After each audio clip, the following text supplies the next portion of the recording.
विदुर जी महाराज जब तीर्थ यात्रा करके वापस हस्तिनापुर आए, तब तक संपूर्ण महाभारत युद्ध में कौरव वंश का विनाश, महाराज युधिष्ठिर का चक्रवर्ती सम्राट पद पर विराजमान होना, ये सब हो चुका था। आदर्श महाराज युधिष्ठिर जी बहुत जैसे प्राण आ गए हों ऐसे पूरा परिकर मिला। फिर अंदर महल में गए तो देखा धृतराष्ट्र जी को, तो एकांत की मांग की, कोई हमारे पास नहीं रहे। फिर धृतराष्ट्र जी से कहा, तुम्हें शर्म नहीं आती?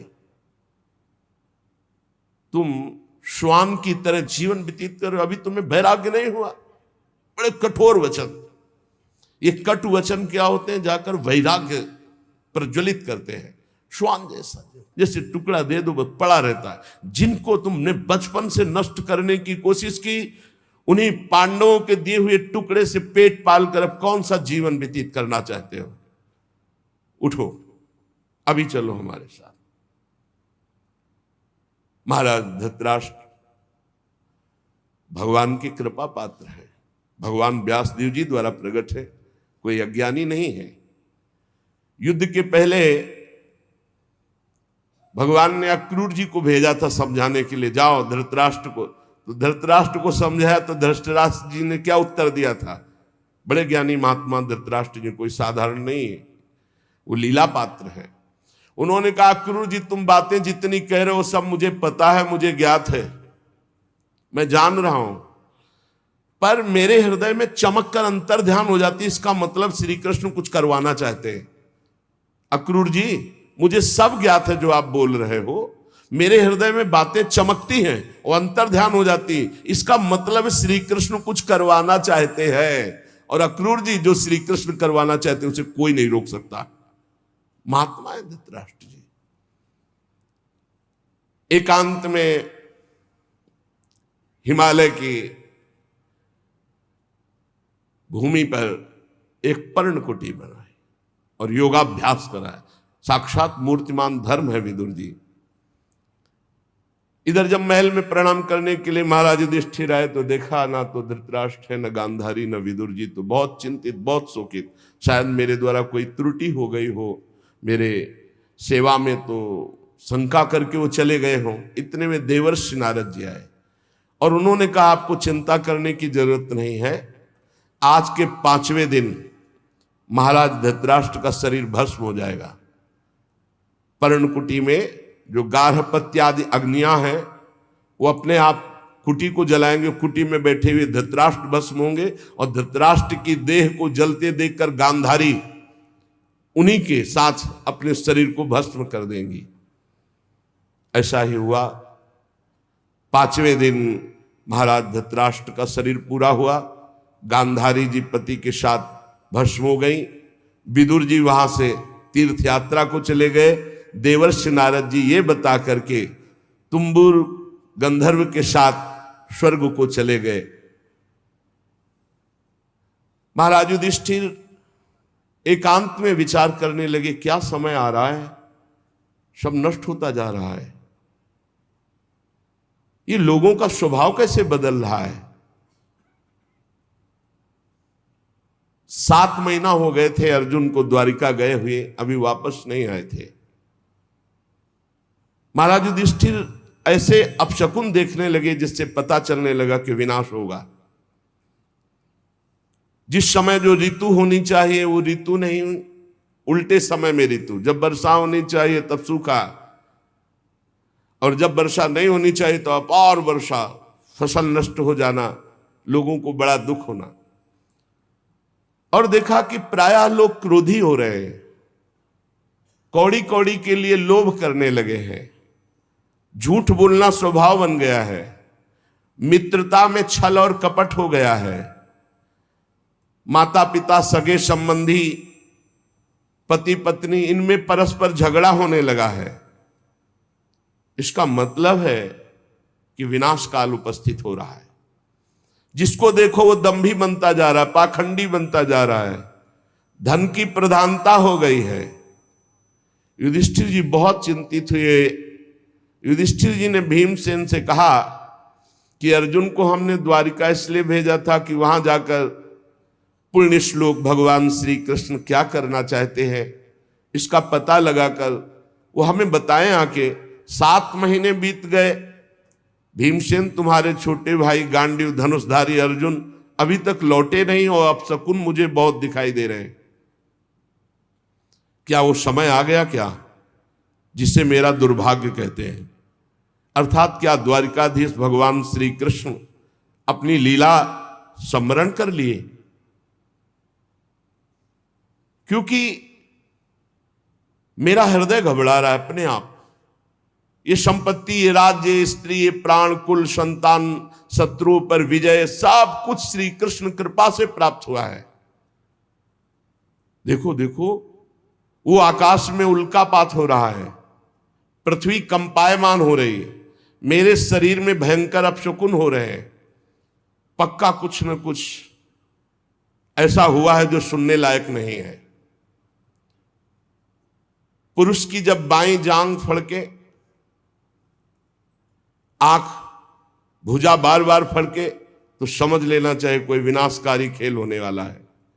मेरी बाईं जांग, बाईं आंख, बाईं भुजा बार बार फड़क रही, भारी कोई अनिष्ट सूचना मिलने वाली है।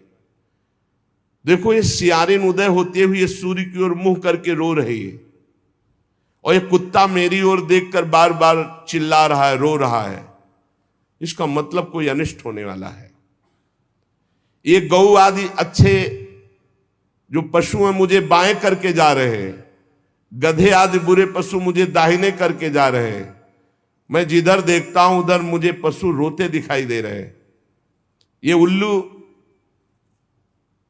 और ये कौआ ये कठोर कठोर शब्द बोल रहे हैं, इसका मतलब कुछ विनाश होने वाला है। जब मैं देवताओं की मूर्तियों की तरफ देखता हूं तो मुझे रोती नजर आती हैं। ये बड़े बड़े उत्पात देखकर मेरा हृदय घबरा रहा है। क्या ये पृथ्वी भाग्यहीन हो गई? जिनका सौंदर्य, जिनके चरण कमलों में ध्वजा वज्र अंकुश चिन्ह है, क्या ये पृथ्वी उन चिन्हों से रहित हो गई? राजा युधिष्ठिर इन भयंकर उत्पातों को देखकर मन ही बहुत चिंतित थे। इतने में देखा कि अर्जुन पधार रहे। दौड़ पड़े युधिष्ठिर, समीप गए तो कदम रुक गए। अर्जुन का मुंह उदास, आंखों से आंसू, शरीर शक्तिहीन, कांतिहीन। जे ही महाराज युधिष्ठिर के सामने पहुंचे अर्जुन गिर पड़े। घबरा करके युधिष्ठिर जी ने उठाया, अर्जुन से पूछा, भाई द्वारिकापुरी में सब कुशल मंगल है ना? छोटे भाई सहित मामा वसुदेव जी कुशल हैं, उनकी पत्नियां सब कुशल हैं, बलराम जी के द्वारा सुरक्षित द्वारिकापुरी, हमें लगता है सब कुशल होगा। अर्जुन कुशल ही बोलना। भक्तवत्सल ब्राह्मण भक्त भगवान श्री कृष्ण स्वजनों के साथ द्वारिका की सुधर्मा सभा में सुखपूर्वक विराजते हैं ना? आदि पुरुष बलराम जी के साथ संसार के परम मंगल, परम कल्याण, परम उन्नति के लिए यदुवंश रूपी क्षीर सागर में हमारे प्रभु जैसे विराजमान, अभी विराजमान है ना? मुझे बहुत भय हो रहा है। अर्जुन जल्दी बताओ, तुम श्रीहीन हो गए हो, तेजहीन हो गए हो। क्या तुम्हारा किसी ने अपमान कर दिया? कहीं तुमने दुर्भावपूर्ण कोई अमंगल कार्य तो नहीं कर दिया? क्योंकि अमंगल कार्य करने वाले का तेज नष्ट हो जाता है। कहीं ऐसा तो नहीं हुआ कोई पात्र आया हो तुम्हारे पास और भीख मांग रहा हो और तुमने उसको दी न हो तो तुम्हारा पुण्य नष्ट हो गया हो? कहीं ऐसा तो नहीं हुआ देने की प्रतिज्ञा करके तुम मुकर गए हो तो तुम्हारे सुकृत नष्ट हो गए हो? कहीं ऐसा तो नहीं हुआ शरणागत का तुमने त्याग कर दिया हो? प्रश्नों की झड़ी लगा दी। कहीं ऐसा तो नहीं हुआ अगम्या स्त्री का समागम कर लिया हो, कहीं ऐसा तो नहीं हुआ कि जिस समागम करने योग्य का अपमान कर दिया हो। बड़े प्रश्न किए, लेकिन मुझे लगता है कि ऐसा धर्म विरुद्ध आचरण तुमसे कोई हो ही नहीं सकता। बहुत संभल के बोलना, इस समय मैं बहुत घबरा रहा हूं, क्या हो गया, मुझे बहुत मानसिक पीड़ा हो रही। वैसे ही दुख से अर्जुन जी बड़े दुखी थे। जब इतने प्रश्न किए तो विषादग्रस्त आंसुओं की झड़ी अर्जुन की, शरीर कांप रहा है, मुख सूख रहा है, पीला पड़ गया है चेहरा, बस एकमात्र श्री कृष्ण के ध्यान में डूबे हुए हैं। काफी देर में साहस बटोर करके उन्होंने बोलना शुरू किया। अर्जुन ने कहा, महाराज मेरी आंखों से वो ओझल हो चुके हैं जो हमारे प्राण, हमारे जीवन, हमारे सखा, जो प्रेमवश रथ हाँकना, टहलना, दूत बनना, मित्रता का, अभिन्न हृदयता का व्यवहार करना, महाराज मैं लुट गया। प्रभु अंतर ध्यान हो गए। महाराज जिन्होंने मेरे ममेरे भाई का घनिष्ठ रूप धारण किया वो परब्रह्म परमात्मा है, मैं समझ नहीं पाया। जिन्होंने मेरे मित्र का रूप धारण किया वो मुझे ठग लिया। मेरा पराक्रम बड़े बड़े देवता नहीं सह सकते थे, आज क्षुद्र बन के भीलों ने मुझे परास्त कर दिया, लूट लिया। क्योंकि मेरा बल तो अंतर ध्यान हो गया ना। जैसे ये शरीर प्राणों से रहित मृतक कहलाता है महाराज, आज मैं वैसा हो चुका हूं। मेरे प्राण श्री कृष्ण अंतर ध्यान हो चुके हैं। मैंने उन्हीं के आश्रय से महाराज द्रुपद के घर में आए हुए कामोन्मत्त राजाओं का तेज अपहरण करके द्रौपदी को स्वयंवर में जीता। मैंने उन्हीं के आश्रय से गांडीव धनुष पर बाण चढ़ाकर मत्स्यवेद किया।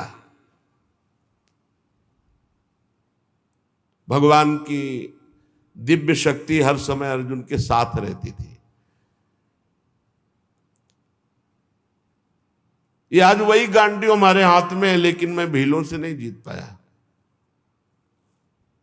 मैं लौट के आ रहा था भगवान के निज जनों को लेकर, लेकिन मेरे में सामर्थ्य नहीं रही, क्योंकि मेरे श्री कृष्ण अंतर दे, वही गांडीव, वही भुजाएं जिसके बल से खांडोवन को, इंद्र को भी रोक करके अग्नि को तृप्त किया। उसी से मैदानों की रक्षा की जो आपकी सभा में जल में थल, थल में जल का भ्रम करने वाली दिव्य सभा तैयार की थी। 10,000 हाथियों का बल रखने वाले जरासंध को ऐसे तिनके की तरह चिरवा दिया उन्हीं श्री कृष्ण ने भीम से। 20,000 राजाओं को मुक्त किया जो भैरव यज्ञ में बलि देने के लिए बंदी बनाए हुए था। महाराज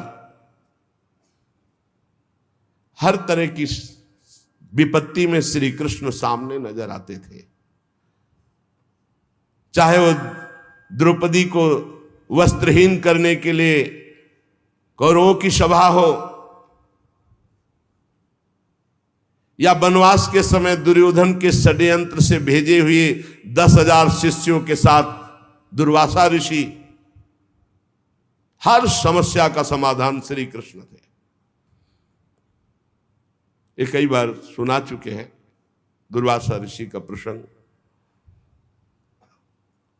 बड़ा कठिन है किसी महापुरुष को प्रसन्न कर लेना, लेकिन जिनका भगवान से अनुराग नहीं वो लाभ नहीं ले पाते। 4 महीने दुर्वासा जी की बड़ी सेवा की दुर्योधन ने। दुर्वासा जी ने कहा, वरदान मांगो, चातुर्मास भर तुमने सेवा की, क्या चाहते हो? दुर्योधन ने ये विचार किया कि पांडवों का जड़ से नाश हो जाए, बढ़िया अवसर है। तो उनका ब्राह्मण, हमारे ज्येष्ठ भ्राता महाराज युधिष्ठिर वनवास में है, आप 10,000 शिष्यों के साथ जाएं और उनका आतिथ्य स्वीकार करें। तब जब द्रौपदी जी बटलोई में प्रसाद पाले, द्रौपदी पालिए, फिर वहां कुछ नहीं। सिद्ध सूर्यदेव के द्वारा दी हुई बटलोई थी।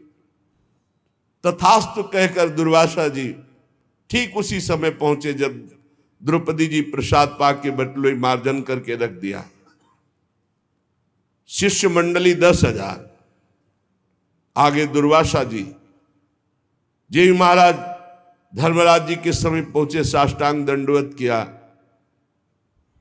महाराज आइए, आज तो हमारे अहोभाग्य, आप कृपा करके दर्शन दिए।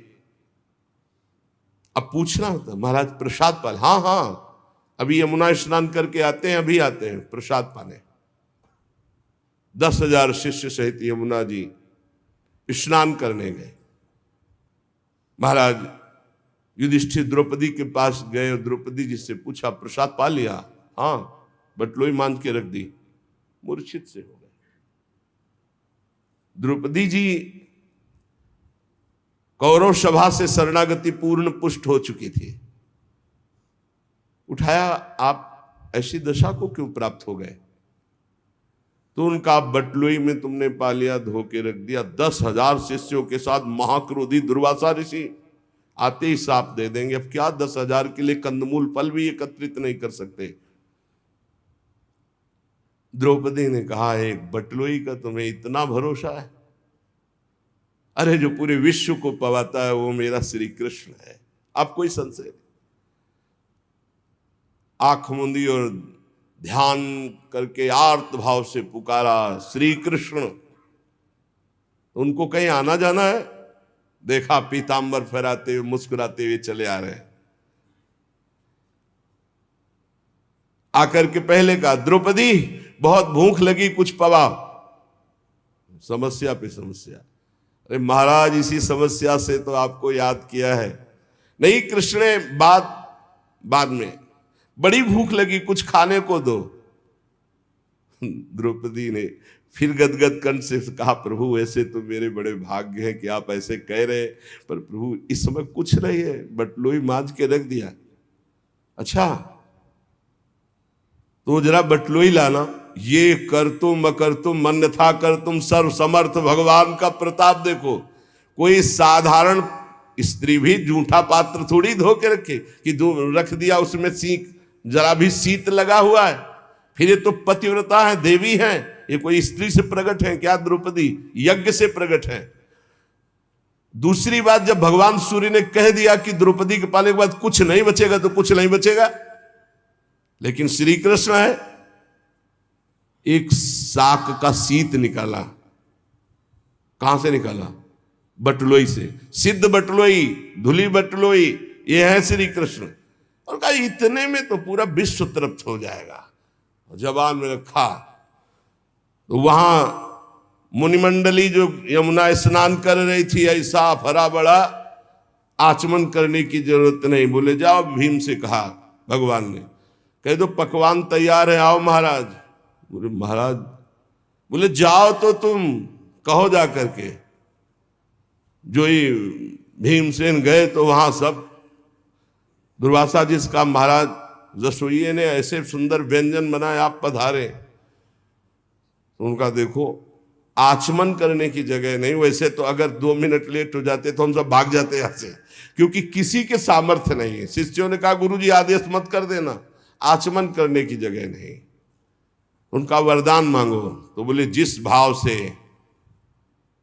दुर्योधन ने भेजा था वो उसी भाव को प्राप्त हो जाए। विनाश के लिए भेजा था, उन्होंने कहा तथास्तु।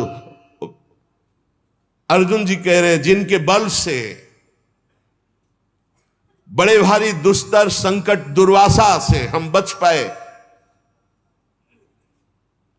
जिनके प्रताप से हमने भगवान शंकर को अपनी बाहुओं से युद्ध रूपी पूजा करके तृप्त कर दिया। भगवान शंकर से भगवान शंकर से कोई एक सेकंड भी युद्ध कर सकता है? अरे प्रलयंकारी रुद्र हैं, इनके सामने कोई नहीं टिक सकता। बाहु युद्ध या जितने अक्षय तूणीर में बाण थे सब ऐसे लीन हो गए। जब बाण मारते ना तो शरीर में अंतर ध्यान हो जाता। अर्जुन जी को लगा ऐसा किरात कौन सा वीर है कि जो हमारे बाणों को ही ली जा रहा है। जब एक भी बाण नहीं बचे तो गांडीव से प्रहार किया तो गांडीव भी अंतर ध्यान हो गया। अब उठा के वज्र जैसे घूंसों से प्रहार करना शुरू किया। जे भी भगवान शंकर ने प्रहार किया तो उनका रुक जाओ, 2 मिनट का समय दो, हम अपने आराध्य देव की पूजा कर ले, क्योंकि लगा कि इनके घूंसे से प्राण ही निकल जाएंगे। और मन में आया कि इतनी पीड़ा तो हमें कहीं किसी युद्ध में नहीं हुई, ऐसा कौन है जो मुझे कष्ट दे सकता है? तो उन्होंने कहा हाँ हाँ, जो तुम्हें करना है कर लो। तत्काल रज से एक लिंग बनाया, कुछ पत्र पुष्प जंगल के और महादेव जी का। तो देखा कि जो पुष्प और माला डाली वो किरात के माथे पे। उनका प्रभु, तो बोले हाँ, यही मैं देखने आया था कि तुम मेरे दिव्यास्त्र को रखने लायक हो कि नहीं। ये पाशुपतास्त्र ये साधारण नहीं है जो मैं तुम्हें देने जा रहा हूं, विश्व का विनाश एक क्षण में कर देगा, बहुत होश में। यही मैं देखना चाहता। उस समय भगवान शंकर को भी मैंने तृप्त किया युद्ध में, वो भगवान श्री कृष्ण के बल से। यत्तेज साथ भगवान युद्ध शूल पाणिर विस्मापिता सगिरिजोस्त्र मदान निजम में, वो प्रसन्न होकर अपना निज अस्त्र मुझे प्रदान किया। महाराज, जिन श्री कृष्ण के प्रताप से देवराज इंद्र की सभा में देवराज के सिंहासन पर आधे पर बैठने का मुझे अधिकार मिला, जिन श्री कृष्ण के प्रताप से देवताओं ने मेरी पूजा की, ऐसा मैंने युद्ध किया, निवात कवच नामक दैत्यों का विनाश किया, आज मैं उनसे रहित हो गया हूं। अर्जुन जी कह रहे महाराज, मैं अपार शोक से युक्त हो रहा हूं। सोने बैठने टहलने, बड़ी बड़ी बातें, भोजन आदि के समय बड़ी मजाक करना, और कभी कभी तो मैं उन्हें कह देता कि मित्र तुम तो बड़े सत्यवादी हो, तो हंस देते। वो महापुरुष मैं समझ नहीं पाया। मित्र मित्र का जैसे अपराध सह लेता है, पिता पुत्र का अपराध सह लेता है, ऐसे मुझ दुर्बुद्धि का मजाक वो सहते। मेरे प्रिय सखा, मेरे प्रिय मित्र, नहीं नहीं, मेरे हृदय, मेरे पुरुषोत्तम भगवान ने मुझे छल लिया। वो चले गए। मैं उनके निज जनों को द्वारिका से साथ ला रहा था। मार्ग में दुष्ट भीलों ने मुझे एक अबला की तरह हरा दिया। मेरे में कोई बल नहीं, वही गांडीव, वही बाण, वही अर्जुन, कुछ नहीं कर पाया। लूट ले गए संपत्ति। वही मेरा गांडीव है, वही अक्षय तूणीर, वही बाण, वही रथ, वही घोड़े, वही रथी अर्जुन, पर मेरा सारथी नहीं, मेरे श्री कृष्ण नहीं, तो मैं परास्त हो गया, हार गया। लूट लिया भीलों ने। श्री कृष्ण के बिना मैं सार शून्य हो रहा हूं। क्या करूं? तुमने जितने ये सुहृद संबंधियों की बात पूछी, सब नष्ट हो चुके हैं। पता नहीं क्या हो गया, सब आपस में मदोन्मत्त होकर एक दूसरे को मार डाला। यदुवंशियों ने एक दूसरे को ही मार डाला। महाराज, केवल 4 या 5 लोग बचे हैं, पूरे यदुवंश का विनाश हो चुका है। वास्तव में ये केवल श्री कृष्ण की संहार लीला थी। बड़ा विचित्र खेल, एक दूसरे को मार डाला, एक दूसरे को पहचाना ही नहीं। सूत जी कहते हैं अर्जुन ये कहते कहते बेसुध हो गए। भगवान श्री कृष्ण के चरण कमलों के चिंतन में अर्जुन की चित्तवृत्ति अत्यंत निर्मल प्रशांत हो गई। इतना भक्ति का वेग बढ़ा कि मौन धारण करके आंख मूंद करके चुपचाप बैठ गए। बैठते ही भगवान की द्वारा जो उपदिष्ट गीता था, संपूर्ण गीता ज्ञान प्रकाशित हो गया। व्यवधान रहित परब्रह्म स्वरूप में अर्जुन स्थित हो गए। ये भगवान की कृपा होती है। ऐसा विशुद्ध ब्रह्मबोध, गुणातीत अवस्था, द्वैत संशय निवृत्ति, सूक्ष्म शरीर का भंग, जन्म मृत्यु चक्र से रहित जीवन मुक्त स्थिति को अर्जुन उसी क्षण प्राप्त हो गए। इसीलिए कहते हैं मेरे बनाए न बनेगी कोटि कल्प लो, आपके बनाए बनेगी पल पाव में। पल के चौथाई हिस्से में ये ही भगवान के वियोग में अर्जुन जी व्यथित होकर खड़े रहने की भी सामर्थ्य नहीं रही, बैठ गए। उसी समय दिव्य ब्रह्म ज्ञान जो भगवान ने दिया था जागृत हुआ। स्थूल सूक्ष्म कारण तीनों शरीरों का राग भस्म हुआ। अपने स्वरूप में स्थित जीवन मुक्त महापुरुष भगवान के स्वधाम गमन यदुवंश का संहार सुनते ही महाराज युधिष्ठिर शांत हो गए। देखो ये अंतिम लीला सबकी होनी है। निश्चय किया महाप्रस्थान। महाप्रस्थान कहते हैं मृत्यु को। अब महाप्रस्थान करना है। जन्म मृत्यु रूप संसार से अब मुख मोड़ लिया महाराज युधिष्ठिर जी ने। जब भगवान ने शरीर त्याग दिया तो अब हमारा इस मृत्यु लोक में क्या काम। जिस समय भगवान श्री कृष्णचंद्र जी ने इस पृथ्वी से अपने शरीर को अंतर ध्यान किया, उसी समय पाप और अधर्म में फंसाने वाला कलयुग का राज्य लागू हो गया। उसी समय से महाराज युधिष्ठिर ने कलयुग का फैलना देखा। देश में, नगर में, घरों में, प्राणियों के हृदयों में असत्य, छल, हिंसा, अधर्म, व्यभिचार, ये सब की बढ़ोतरी हो रही। अपने भाइयों से कहा महाप्रस्थान का निश्चय करो, अब रहना नहीं इस पृथ्वी में। बड़ा मंगल रूप होगा कलयुग का। विनयी पौत्र महाराज परीक्षित, जो अब कुछ सयाने हो चुके थे, गुणों में महाराज युधिष्ठिर के समान थे, समुद्र से घिरी हुई पृथ्वी के सम्राट पद पर हस्तिनापुर में महाराज परीक्षित का अभिषेक किया। और यहां मथुरा में शूरसेनाधिपति के रूप में अनिरुद्ध के पुत्र वज्र जी का अभिषेक किया। इसके बाद युधिष्ठिर जी ने प्राजापति यज्ञ करके आह्वानी अग्नियों को अपने में लीन किया और जड़वत होकर जैसे पागल बाल खोल लिए, सब वस्त्राभूषण उतार दिए, एक चीर वस्त्र लंगोटी धारण किया, भावना से वाणी को मन में, मन को प्राण में, प्राण को अपान में, अपान को उसकी क्रिया मृत्यु में, मृत्यु को पंचभूत शरीर में लीन कर दिया। शरीर को मृत्यु रूप अनुभव करके त्रिगुण में मिला दिया, त्रिगुण को मूल प्रकृति में, मूल प्रकृति को सर्व कारण रूपा प्रकृति में, प्रकृति को आत्मा में, आत्मा को ब्रह्म में विलीन करके जीवन मुक्त हो गए तत्काल। यह है भगवान के निज जनों का महामहिमामय स्वरूप। जीवन मुक्त, आवागमन मुक्त, पहले मुक्त, अब चीर वस्त्र धारण किया और नियम लिया कि मुख में ना जल जाएगा ना अन्न जाएगा। जब तक प्राण है ना अन्न ना जल। मौन, केश खोल लिए और बिना किसी को देखे सुने बोले निकल पड़े। पर ब्रह्म स्थिति उत्तर दिशा की ओर बढ़ते चले जा रहे हैं। भीमसेन, अर्जुन, नकुल, सहदेव, द्रौपदी, इन्होंने जब देखा कि भैया इस महाप्रस्थान को, तो ये भी महाप्रस्थान को भगवान श्री कृष्ण के चरणों का सब ध्यान करते हुए महाराज युधिष्ठिर के पीछे पीछे महाप्रस्थान। सबकी बुद्धि एकमात्र कृष्णाकार, सबकी बुद्धि श्री कृष्ण में लगी हुई।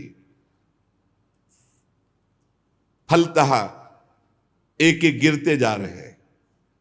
भीमसेन बताते जा रहे हैं, द्रौपदी गिरी, नकुल, सहदेव हिमालय में, एक बार भी पीछे मुड़कर नहीं देखा। अर्जुन गिरे, भीमसेन में अकेले महाराज। सीधे विमान आया था महाराज युधिष्ठिर जी के लिए, और ये शरीर छोड़कर दिव्य लोक को पहले ही प्राप्त हो गए। भगवान के प्यारे भक्त पांडवों के महाप्रयाण की इस पवित्र मंगलमयी कथा को जो पुरुष सुनता है वो निश्चय ही निष्पाप होकर मोक्ष को, भगवत धाम को प्राप्त होता है।